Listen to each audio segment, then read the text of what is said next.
Selamat pagi teman-teman, dimanapun Anda saat ini sedang berada.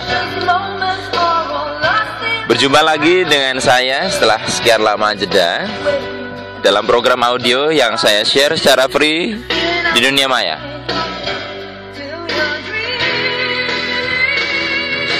Sebuah lagu dari Roxette berjudul Listen to Your Heart, ya. Dengarkanlah hatimu. Ya, sebuah topik hari ini yang dibuka dengan lagu dari Roxette. Ini sangat berkaitan dengan rekaman kita pada rekaman-rekamannya sebelumnya. Salah satunya adalah tentang rasamu adalah doamu. Mudah-mudahan Anda masih ingat ya dengan rekaman yang itu. Di sana kita bahas bahwa sebenarnya doa sesungguhnya yang kita panjatkan adalah dari rasa. Nah, pertanyaannya kan kita bingung kadang-kadang, lalu sejauh mana sih rasa-rasa itu mempengaruhi hidup kita, atau persisnya rasa-rasa seperti apa? Nah, kuncinya adalah kita harus pandai untuk memetakan rasa-rasa itu. Kita harus punya sebuah kesadaran penuh sehingga kita bisa menjadi pengamat tentang dinamika yang terjadi di dalam dada kita, di dalam hati kita. Nah, ini saya kira tepat ketika diwakili bahwa kesadaran kita untuk mengamati rasa ini kita sebut sebagai listen to your heart. Dengarkanlah hatimu. Nah, teman-teman, tema kita pada kesempatan kali ini adalah tentang vibrasi force, ya. Vibrasi itu gampangnya getaran, ya, getaran perasaan, ya, getaran perasaan. Yang saya sebut di sini adalah getaran perasaan. Nah, kenapa judulnya vibrasi force? Jadi soal getaran rasa ini pernah diteliti oleh seorang ilmuwan yang namanya David R. Hawkins, ya, PhD. Jadi beliau ini meluangkan waktu selama 20 tahun untuk mengeksplorasi soal ini. Beliau menggunakan banyak metode, ada kinesiologi, ada metode-metode yang lain untuk mengukur tentang map of consciousness, ya. Jadi peta-peta kesadaran. Nah, di sini saya mengamati karya beliau ini luar biasa. Jadi beliau memetakan getaran perasaan yang getarannya paling rendah sampai paling tinggi. Nah, itu dituangkan dalam buku beliau, judulnya Force, ya, Power versus Force, ya. Jadi, nah, lalu istilah power force ini apa? Jadi, force adalah getaran perasaan yang masuk kategori sebagai getaran-getaran yang rendah, sedangkan power adalah getaran-getaran yang tinggi. Nah, karena ini cukup panjang, jadi hari ini yang kita bahas adalah tentang force dulu. Untuk yang power kita akan bahas di rekaman yang selanjutnya. Saya baca di sekilas, ya, dari bukunya Hawkins, itu adalah bahwa sesungguhnya problem hidup kita ini karena soal getaran rasa ini. Jadi bahkan di situ di satu halaman disebutkan bahwa persoalan, ya, contohnya, ya, yang paling gampang, ya, persoalan finansial, persoalan kekurangan finansial, kekurangan rezeki, itu problemnya sebenarnya bukan problem skill ataupun itu problem consciousness. Artinya ada hubungan antara spiritualitas dengan lancarnya rezeki, dengan masalah keuangan. Mungkin banyak yang nggak setuju ketika saya ngomong begini. Berarti ukuran orang spiritualnya tinggi itu lancar uangnya. Saya hanya menyampaikan yang dikatakan Hawkins, salah satunya itu. Kecuali dengan sadar Orang yang spirituality-nya tinggi itu dengan sadar memilih untuk miskin. Tapi kalau dia masih mau kaya tapi masih ada problem, ya, finansial, berarti ada gangguan di sini. Jadi sekali lagi kadang yang perlu kita cermati bahwa semua ritual beragama tujuannya kan untuk memperbaiki consciousness. Jadi kalau misalkan masih problem di situ, ada yang keliru dengan yang dilakukan atau mungkin hanya sebatas ritual, tidak ke esensi. Gitu ya. Baik. Sekarang kita akan mulai ya membahas sebenarnya apa saja sih getaran rendah ini.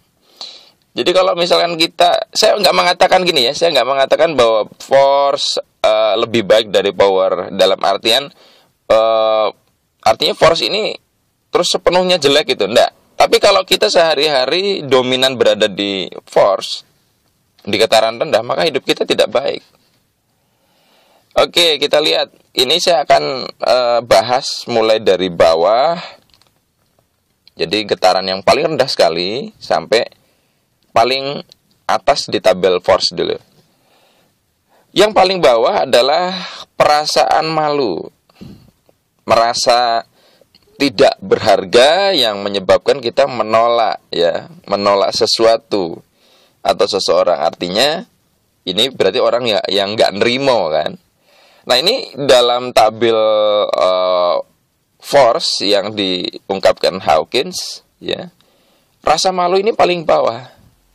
Jadi kalau misalkan kayak tidak pede, bahkan saya pernah bahas gengsi itu di bawah loh. Gengsi itu kelihatannya apa ya? Itu kan sebenarnya hanya rasa malu ya. Rasa malu kelihatan miskin ya.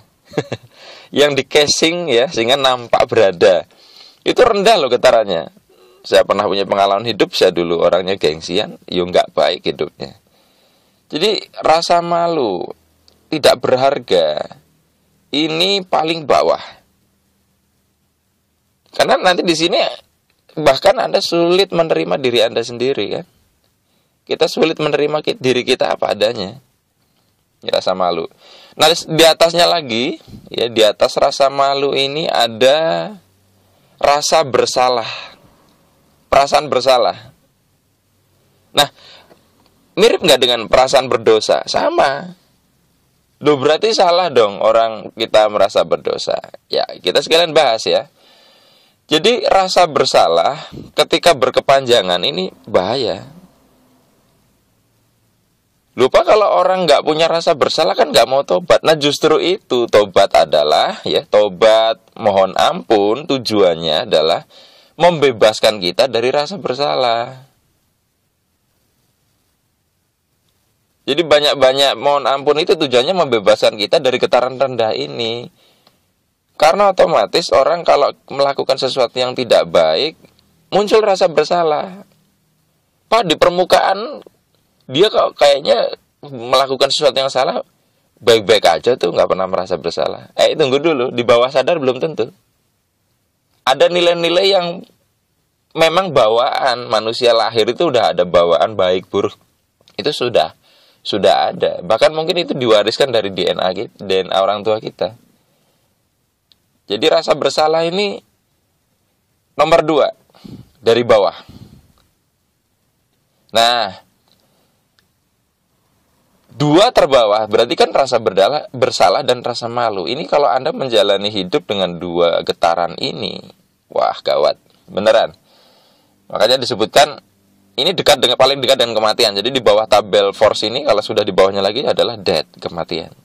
Jadi kalau orang dominan merasa bersalah, merasa malu, menolak sesuatu, ini cenderung untuk bunuh diri. Ya, orang yang diperkosa tidak bisa menerima dirinya lagi, merasa dosa, merasa kotor, ya. Dia tidak bisa memaafkan dirinya sendiri, ya. Mempersalahkan akan akhirnya. Ini cenderung akan mati, bunuh diri. Gitu. Oke, di atasnya lagi, ya. Di atasnya rasa bersalah ada putus asa. Ya, ini adalah awal-awal dari menyerah ya. Menyerah di sini kita tidak lagi mau persisten melakukan sesuatu terus-menerus, putus asa. Nah, rasa putus asa ini getarannya juga masuk ke force rendah. Makanya diingatkan kan dalam, kalau saya sebagai muslim, dia tidak boleh berputus asa dari rahmat Tuhan. Karena getarannya rendah. Putus asa itu berhenti berharap. Oke, nah di atasnya putus asa ada kesedihan yang mendalam. Ada penyesalan. Nah, jadi sedih yang mendalam, penyesalan yang tiada akhir, ini bahaya sekali karena getarannya rendah. Meskipun di tabel ini ya masuk daerah tengah ya, tetap rendah getarannya. Cermati baik-baik ya. Saya pernah ketemu beberapa orang, ya bahkan beberapa diantaranya alumni. Dia ini tadinya hidupnya baik sekali, tidak ada masalah, bahkan berkelimpahan dari segi finansial. Nah, suatu saat ini si wanita ini, suaminya tuh meninggal di usia pernikahan yang mungkin belum lama, mungkin 1-2 tahun. Sementara dia sangat mencintai sekali. Akhirnya apa? Dia mengalami kesedihan yang mendalam luar biasa itu. Bahkan dia cerita sama saya, hampir tiap hari di kuburan lama gitu. Sulit untuk mengikhlaskan suaminya itu pergi. Sedih terus. Bahkan mungkin saya pada saat itu masih melihat kesedihan itu masih ada. Apa yang terjadi? Dia ketipu berulang-ulang. Puluhan juta, ratusan juta, habis semuanya. Ini dia bahayanya ketika kita menjalani hidup dengan kesedihan yang mendalam, yang berlebihan. Jadi bukan berarti terus Anda nanti tidak punya rasa sedih atau tidak boleh sedih. Masa ada tetangga yang berkabung kita terus tidak empati ya. Tapi di sini tentu Anda paham yang saya maksud, konteksnya di sini bagaimana. Kemudian di atasnya lagi itu ada rasa takut, ada rasa khawatir. Nah, ini cemas, takut, itu getarannya rendah. Nah, jadi kalau teman-teman mudah sekali cemas, mudah sekali khawatir, takut ini, takut ini, takut ini, takut itu justru rendah. Getaran Anda sedang rendah. Jadi bener-bener kita kudu aware, sadar betul tentang hal-hal seperti ini. Pak, berarti kalau khawatir misalnya dengan khawatir kan kita bisa mempersiapkan, bisa mengantisipasi. Ya, ini soal kadar. Ini soal kadar. Ketika kadarnya berlebihan, maka ini akan menyedot energi kita banyak sekali. Kemudian di atasnya lagi ada keinginan. Nah, ini yang mungkin bagi sebagian orang agak kaget ya. Keinginan atau hasrat, ingin banget, kepengin banget cepet ya. Ini getarannya rendah. Ini yang sudah kita bahas di beberapa rekaman sebelumnya.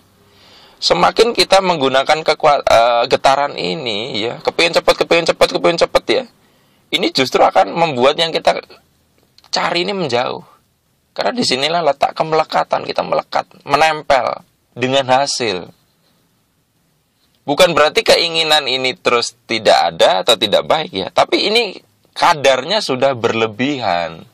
Di mana akhirnya keinginan ini begitu mendominasi, lebih dominan, lebih jadi Tuhan dibandingkan Tuhan itu sendiri. Nah, kalau misalkan Anda masih ngeyel ya, mau menggunakan ini sebagai energi, ya enggak apa-apa. Cuman jangan heran kalau misalkan Anda sering menemukan kenyataan dalam hidup Anda kok banyak lepasnya ya. Apa yang saya cari, apa yang saya kejar itu lenyap. Di sini di keinginan ini termasuk kemelekatan. Jadi karena gini loh, semakin besar rasa ingin ya yang tidak dikendalikan, ini berbanding lurus dengan getaran force yang lain. Orang yang kepingin banget di satu sisi itu memberi energi, tapi kalau dikupas lagi itu ada rasa takut nggak mendapatkan, atau bahkan rasa takut kehilangan sesuatu. Makanya saya sebenarnya kurang udah kurang sreg disebut motivator ya. Udah nggak pas. Jadi keinginan ini boleh dibilang awalnya adalah energi untuk kita mau berubah, karena keinginan adalah ekspresi dari ingin supaya ingin merubah ya. Kita berusaha untuk membaikkan dari yang sekarang sudah ada. Tapi kalau ini terus diikuti ya, itu nggak ada akhirnya. Makanya Iwan Fals kalau nggak salah pernah bernyanyi dalam lagunya yang lama itu, keinginannya adalah sumber penderitaan. Ya, kalau terus dituruti nggak selesai-selesai kok. Anda udah dapat ini pengen itu, udah dapat itu pengen ini, terus begitu. Oke, lalu di atasnya lagi teman-teman ada rasa benci, marah. Lah ini juga getaran rendah, kemarahan, kebencian ya. Ini getarannya force. Nah, kalau sehari Anda marah berapa kali? Berapa jam Anda marah? Memang betul ada beberapa kasus kita butuh berkomunikasi dengan ekspresi marah ya. Tapi yang kalau kita dominan menggunakan getaran-getaran ini rusak. Ya sering saya ceritakan, kalau Anda sering bertengkar dengan pasangan Anda, suami bertengkar dengan istrinya, istri bertengkar dengan suaminya, anak bertengkar dengan orang tuanya. Ini getarannya jelek banget ya, rendah, sehingga ini yang menutup rezeki. Nah, mungkin Anda bertanya itu apa benar sih? Dicek aja hidupnya, dicek aja hidup Anda, cek saja. Bahkan ini adalah, kalau kita cermati, getaran-getaran force ini adalah sumber dari penyakit fisik. Kemarahan, kebencian tadi, rasa takut dan sebagainya yang tadi saya sudah sebutkan ke bawah. Ini pemicu dari penyakit fisik yang bisa muncul di badan. Ngerti kan? Nah, di atasnya lagi itu ada, jadi ini yang paling atas ya, dari tabel first paling atas adalah rasa bangga atau sombong. Kita menghina atau merendahkan sesuatu orang lain ya. Ini rendah. Makanya nggak boleh kita sombong. Ini akan menjatuhkan kita. Kalau di dalam kelas ya, saya kan sering menggodain peserta, misalnya dalam sebuah simulasi atau mereka diukur pakai alat khusus pada saat di kelas itu. Getaran mereka udah tinggi nih. Kemudian saya puji atau saya coba ngomong sehingga mereka bergeser perasaannya ya, dari yang tadinya zero, yang dari tadinya accepting, bergeser menjadi agak sombong. Itu getarannya langsung turun gitu. Ada juga simulasi yang dia tiba-tiba jadi goyang gitu ketika dia sombong. Ya karena itu tadi, kesombongan ini kita membuat kita merendahkan orang lain, bahkan merasa paling tinggi. Padahal sombong, kalau boleh sombong kan itu pakaiannya Tuhan ya. Yang layak untuk sombong ya cuman Tuhan kan. Semuanya punya Dia. Kita punya apa sih? Lalu kita sombong. Nah ini kalau kita lihat dari tabel-tabel ini ya, saya ulangi, rasa malu, rasa bersalah, ya, putus asa, sedih yang mendalam, khawatir, ingin banget, marah atau kebencian, bangga, kesombongan. Kalau kita lihat ini, apa yang terlintas dalam pikiran Anda? Ini bisa menjelaskan fenomena sehari-hari. Contoh, ya. Ini terlepas dari masalah santet, teluh, ya. Itu adalah sesuatu yang masih debatable kan. Makanya rancangan undang-undangnya juga masih debatable. Karena memang di satu sisi ini masalah keyakinan ya. Masalah belief. Tapi anggap ya, misalkan ada orang yang menganggap santet itu benar-benar ada. Ya, oke, kita bicara itu. Nah, orang kalau menyantet orang lain itu getarannya pakai apa? Dia pakai kebencian, pakai kemarahan kan? Dia membenci orang lain. Berarti kan dia menggunakan getaran yang nomor 2 tadi, yang dari atas. Lah berarti siapa yang rentan untuk kena ini? untuk kena getaran dari santet ini? Ya yang di bawahnya. Tadi di bawahnya ada apa? Ya tadi orang yang kemelekatannya tinggi, ya yang rasa inginnya macam-macam, orang yang khawatir, orang yang penuh dengan kesedihan, putus asa, rasa bersalah, rasa malu. Ini di bawahnya getaran dari rasa marah. Ya ini yang kena. Gitu loh. Jadi ini bisa menjelaskan banyak hal. Nah, dalam kehidupan sehari-hari Anda menggunakan getaran-getaran ini enggak? Jangan-jangan dominan. Ya, baru berangkat pagi sudah ribut, marahin anak-anak karena telah mereka ogah-ogahan mandi, ya. Jadi kan Anda sudah menggunakan marah nih. Oke, masih tinggi untuk double force ini. Kemudian gara-gara anak-anak lambat, kita Anda marah, berangkat ke kantor dalam keadaan terburu-buru. Anda ingin cepat sampai kantor. Ya kan udah turun lagi tuh, dari marah turun lagi getarannya ke bawah. Udah gitu, udah mau sampai kantor, Anda jadi takut, khawatir. Khawatir nanti dimarahin bos, khawatir nanti dipecat. Anda udah turun lagi nih. Akhirnya betul dimarahin, Anda sedih. Ya. Akhirnya apa? Muncul rasa bersalah. Bahkan mempersalahkan, kenapa anak saya gini ya tadi pagi gini gitu. Bahkan mempersalahkan diri Anda sendiri, kenapa nggak bangun lebih pagi. Akhirnya karena dimarahin, Anda merasa malu di kantor. Ya kan, perhatikan. Belum sehari, memulai hari dari getaran marah, turun lagi ke keinginan, turun sampai bawah. Nah kalau sehari-hari seperti ini, lalu Anda heran kenapa hidup Anda nggak baik. Sing gendeng sopo? Ini loh, sing gendeng sopo? Yang gila itu siapa? Jadi seberapa hebat pun Anda berdoa, seberapa dalam ritual doa yang Anda lakukan, kalau dalam keseharian Anda menggunakan getaran-getaran yang tadi saya sebutkan dalam force ini, ya hidup Anda jadi berat. Hidup Anda getarannya rendah. Kalaupun banyak prestasi yang bisa Anda hasilkan dari situ, maka aktivitas fisik Anda harus tinggi, kerja kerasnya luar biasa, massive action. Karena getaran Anda yang tidak kelihatan ini rendah, ya Anda harus menutupinya dengan upaya fisik. Itu pun kadang masih lepas aja, masih banyak yang akan Anda alami nggak enak. Jadi boleh saya katakan apes itu ya kalau kita banyak di force ini. Nah, tapi gambaran sederhananya, kira-kira cirinya kita force itu apa sih? Sederhana, kalau saya sih. Amati aja bahwa kalau Anda sedang merasa rasa malu, merasa tak berharga, merasa bersalah, tadi sampai yang sombong, Anda bisa amati nggak sih? Dada Anda tuh jadi terasa penuh sekali. Dada Anda nggak enak, tubuh Anda nggak nyaman. Itu force. Gak usah pusing Anda berada di getaran yang mana. Itu ciri Anda force. Jadi tugas kita keseharian adalah tidak terlalu banyak main di area ini. Pak, mungkin nggak kita tidak di force? Nggak mungkin. Ya, saya yang ngomong ini pun masih berada di situ kadang kok. Tapi ojo kesuwen, jangan lama-lama. Anda bertengkar dengan istri maksimal setengah jam, clear.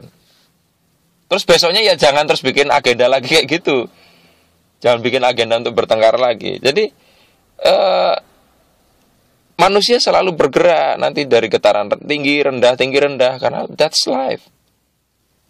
Banyak yang kadang, Pak saya sudah ikut pelatihan ini itu, ikut pelatihan vibrasinya Pak Arif, kok masih bisa marah, masih bisa sedih. Loh, itu kodrat, terima itu apa adanya. Memang rasa-rasa manusia seperti itu. Tapi nggak boleh kita dominan di getaran rendah gitu loh. Bahkan gara-gara ada force ini kan kita bisa punya perbandingan power itu seperti apa. Kita bisa mengenali malam kan ada siang dan sebaliknya. Kita bisa mengenali getaran power karena kita mengenali force. Bukan terus ini dihilangkan, wong, bukan manusia kalau misalkan nggak punya. Semua lah pasti punya.